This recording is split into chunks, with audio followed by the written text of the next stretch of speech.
હોય ના જ્ઞાન પ્રગટ ના થાય, અંદર તો છે, પ્રગટ ના થાય, વ્યક્ત ના થાય, ખુલ્લું ના થાય. એ કેવી રીતે? કારણ કે ભીખ અને ભય કયા આધારે હોય? આત્માને આધારે હોય કે દેહના આધારે હોય? દેહના આધારે જ હોય. બસ તો પછી ડેટી છૂટા પડ્યા તમારો આધાર શું છે અત્યારે? હવે તમે એમ કહો રિલેટિવ નો આધાર રિયલ તરફનો હોઈ શકે? ના તો પછી ના ભય ભીખ અને ભય સબ્જેક્ટ ટુ રિલેટિવ જ હોય. એ તો પ્રાકૃતિક ગુણ છે, એ તો પ્રકૃતિના ગુણો છે. એનાથી જુદા પડ્યા પછી તો કેવી જુદી વસ્તુ છે અને દ્રષ્ટિમાં હોવું એ જુદી વસ્તુ છે.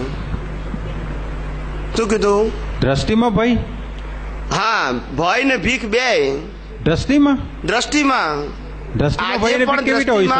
આજે પણ આપણી દ્રષ્ટિમાં ભીખ અને ભય છે. એટલે ભીખ અને ભયનો મતલબ ડિપેન્ડન્ટ પણ, અને આમ થશે તો શું થશે, આ બધા ભય છે અને ભીખે છે. મારે આ જોઈએ, મારે આ ના જોઈએ, બધી ભીખ છે. એ દ્રષ્ટિ તમે કદાચ અજ્ઞા દ્રષ્ટિ કહી શકો, પણ પ્રજ્ઞા દ્રષ્ટિમાં તો એ જે રિયલ દ્રષ્ટિ છે એમાં તો ના જ હોય. તો પ્રજ્ઞા દ્રષ્ટિની વ્યાખ્યા જુદી વસ્તુ ને પ્રજ્ઞા દ્રષ્ટિ આપણને વર્તે છે જુદી વસ્તુ છે. ના સમજાયું? પ્રજ્ઞા દ્રષ્ટિની વ્યાખ્યા જ્ઞાની પુરુષે આપી એ બરાબર, અને પ્રજ્ઞા દ્રષ્ટિ આપણને વર્તે છે ઇઝ ઇક્વલ ટુ નથી. હા, એ તો બરોબર. દાદા ભગવાને જ્ઞાન આપ્યું કેવળ જ્ઞાનનું, એ સાચું. આપણને કેવળ જ્ઞાન પચ્યું નથી, એ પણ સાચું. એમાં કોણ ખોટું? આપણે કે આપણે? ના, પણ જે એમની બાબતમાં શંકા ક્યાં છે આપણને?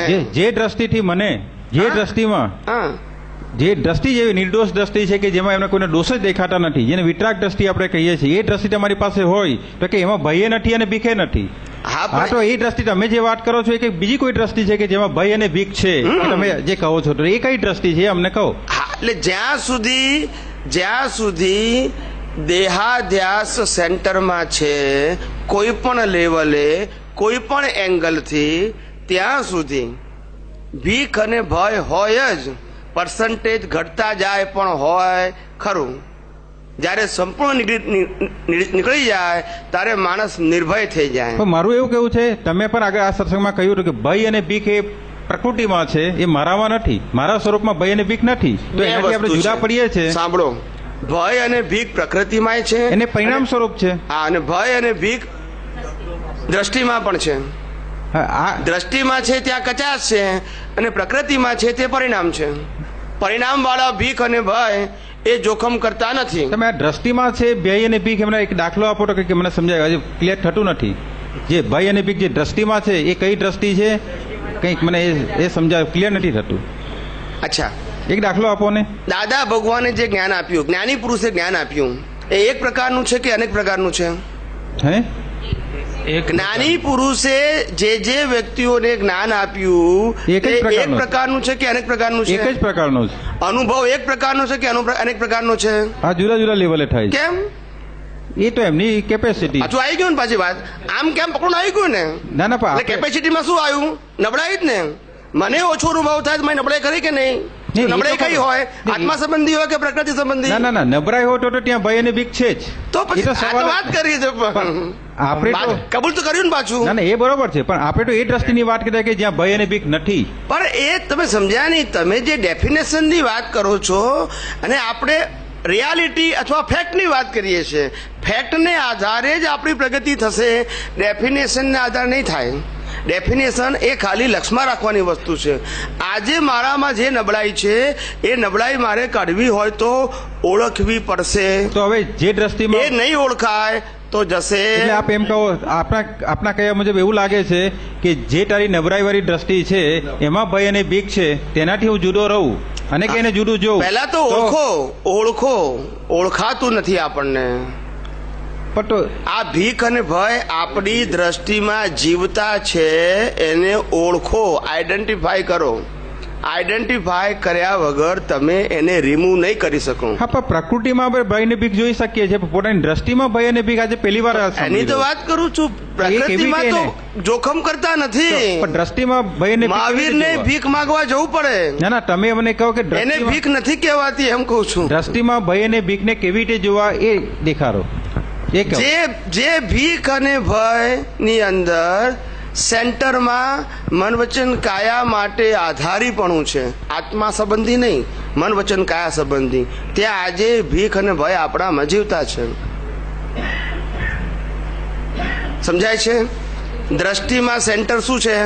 હું જે સ્વરૂપ સમજ્યો છું કે જે સ્વરૂપ મારા દ્રષ્ટિમાં છે સમજો એ સ્વરૂપમાં મને ભય અને બીક દેખાતા નથી. બરાબર છે, પણ બરાબર. એ સ્વરૂપ ના રહે તારે આ તો હોય જ ને. બસ તો આપણે ના રહે ત્યારની વાત કરીએ છીએ. આ તો બરોબર છે. તો બરોબર એટલે છે. બધા કહે છે કે ભાઈ અમને સતત જ્ઞાન હાજર રહેતું નહીં એટલે નથી રહેતું યાર, સદનમાં કહીએ છીએ આપણે જ્યાં રહે છે ત્યાં કહેતા. એ તો આપણે આગળ વાત થઈ હતી જાગૃતિ જયારે અજાગૃતિ થઈ એટલે ત્યારે વાત તો આમ વસ્તુ કે છે. આમ પકડવાની જ રહી ના આપણે. ના ના ભાઈ, પેલું ગૂંચવનાર હતું એટલા માટે આપણે પૂછવાનું. સર્વજ્ઞની વાત કરીએ તો સર્વજ્ઞએ સર્વજ્ઞપણું અનુભવ્યું એમાં આપણને શંકા નથી, અને સર્વજ્ઞપણું શું કહેવાય એની વ્યાખ્યામાં શંકા નથી, પણ હું ને સર્વજ્ઞપણા વચ્ચે શું અંતર છે હા, એ તો- એ મારા માટે પ્રશ્ન છે. એ તો ખરું કમલેશભાઈ. એ તો ખરી વાત. એ મારા માટે પ્રશ્ન છે, કારણ કે મારું ડેફિનેશન આ છે અને વાસ્તવિકતા આ છે, એની વચ્ચે શું છે? અંતર છે. હવે એ અંતર મારે અજ્ઞાનના ભાગાકારથી જ દૂર કરી શકાય. અજ્ઞાન સાથે રાખીને દૂર ના કરી શકાય. અને અજ્ઞાનની અંદર પ્રકાર શું છે? ભીખ અને ભય. આ અજ્ઞાનમાં સેન્ટર તો આ જ છે. અજ્ઞાનમાં સેન્ટર શું છે? શેનું અજ્ઞાન? શેની ભીખ? જ્યાં સુધી દેહાદ્યાસ હોય એ અજ્ઞાન કહેવાય છે. કેમ કહેવાય છે અજ્ઞાન? કારણ કે વિનાશી છે. તો ભય રહેવાનો કે નહીં? દેહાદ્યાસ કોઈ પણ લેવાનો હોય, 1% હોય તો ભય હોય કે ના હોય? હવે ભીખ કેમ? તો કે હું દેહાદ્યાસ છું તો મારે ભીખ રહેવાની જ, કારણ કે આને ચલાવવા માટે મારે સાધન જોઈશે. એ દેહાદ્યાસની વાત કરું છું, દેહની ક્રિયાની વાત નથી કરતો. દેહાદ્યાસ એ દ્રષ્ટિ છે અને દેહની ક્રિયા એ પરિણામ છે. આ બે જુદા પાડો. પહેલા મારી દ્રષ્ટિમાં દેહાદ્યાસ છે જેટલા લેવલનો, ત્યાં સુધી મારી દ્રષ્ટિમાં ભીખ અને ભય હોય જ.